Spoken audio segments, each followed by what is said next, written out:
लेकिन जवाबों का दूर दूर तक नामो निशान नहीं था। तुम पहली बार उसका नाम सुनकर इतना घबरा क्यों गई थी? आखिर वो भी तो तुम्हारे बीच बस एक एस्कॉर्ट ही है। अभिनव के सवाल पर शीला ने ना करते हुए सिर हिलाया। नहीं, अब नहीं है। शीला जवाब देकर पर आंखें थाने लगी। थैंक यू साहब, अगर सभी लोग सवाल जवाब करके पैसे देते तो क्या ही बात थी।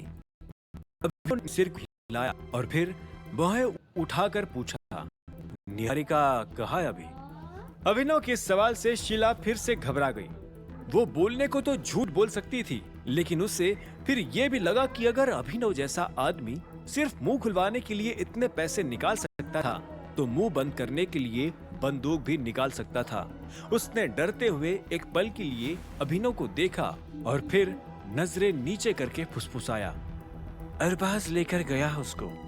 मैंने सिर्फ यही सुना है। शायद उसने पलाश या फिर अरबाज को ही नाराज कर दिया इसलिए, लेकिन जो भी हो उसका बचना मुश्किल है।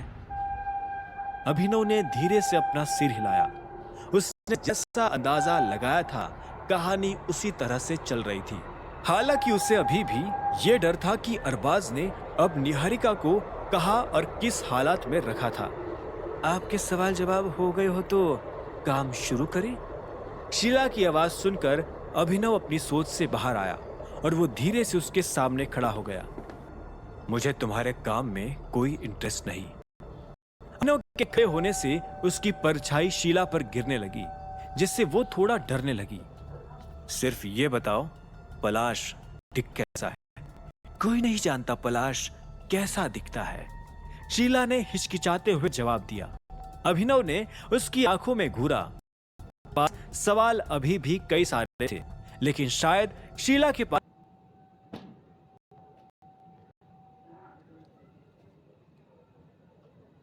की आंख में घूरा। पास अभी कई सारे थे, लेकिन शायद शीला के पास जवाब खत्म हो चुके थे। उसे घूरते हुए ही वो उस रूम से आ गया और फिर उसने अपना मोबाइल चेक किया।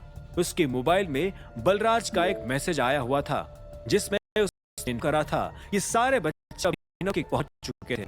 उस मैसेज को पढ़कर ही अभिनव को अपने दिल में दर्द भी महसूस हुआ।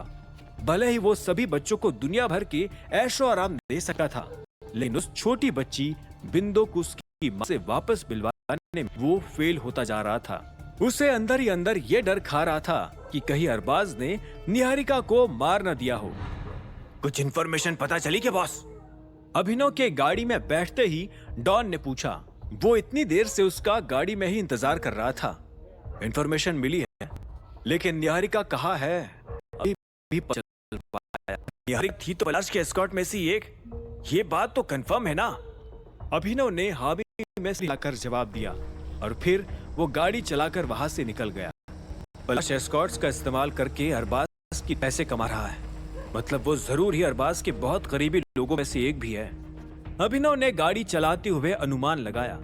पर बॉस, ये पलाश है कौन? इसका नाम पहले तो कभी नहीं सुना, डॉन ने शिकायत करते हुए कहा, जिसके जवाब में अभिनव ने अपने कंधे उचकाए। पलाश को आज तक किसी ने नहीं देखा।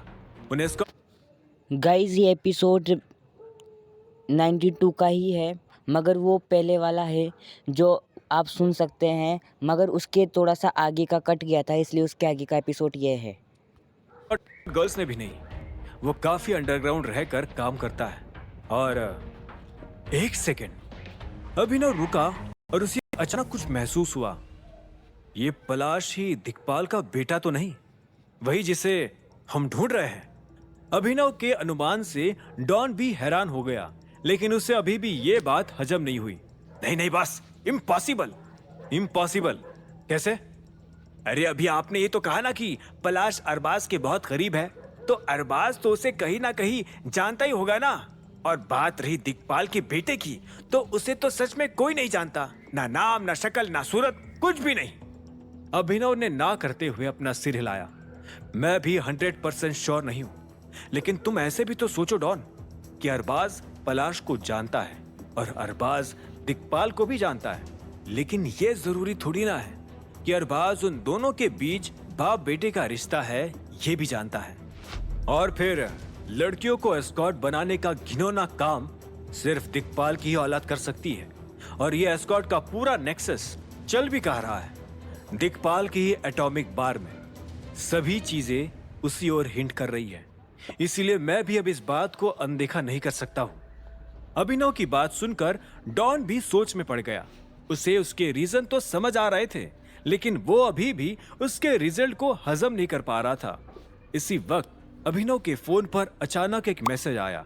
उसने स्क्रीन पर देखा कि वो मैसेज लक्ष्य का था और उसमें कल सुबह 10 बजे मीटिंग के लिए लिखा था, वो भी लोकेशन की एड्रेस के साथ।